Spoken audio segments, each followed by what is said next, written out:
ఒక్కోసారి మన జీవితంలో ఎందుకు మనకి సమస్యలు వస్తాయంటే, ఆ సమస్య గురించి ఎంతమంది అయితే బాధపడుతున్నారో వాళ్ళ కోసం నువ్వు ప్రార్థన చేయటం కోసం నీ జీవితంలో దేవుడు అనుమతిస్తూ ఉంటాడు. నీకు అప్పుల సమస్యలు ఉన్నాయనుకోండి, ఈ అప్పుల సమస్యలను బట్టి చచ్చిపోయే ఆలోచనలు రావటం, లేకపోతే ఇంకెందుకు బ్రతకటం అని బలహీనమైన మాటలు మాట్లాడే కంటే అసలు ఎందుకు వచ్చింది ప్రభు అని దేవుని దగ్గర అడిగితే, ఇదిగో నీలాగా ఎంతో మంది బాధపడుతున్నారు, వాళ్ళ కోసం ప్రార్థన చేయటానికి నీకు ఆ రుచి ఏందో చూపిద్దామన్నట్లుగా నేనే జస్ట్ అట్లా అనుమతించాను.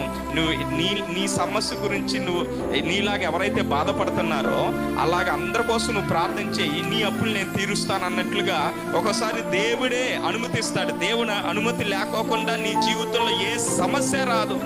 గర్భఫల సమస్యలైనా అంతే.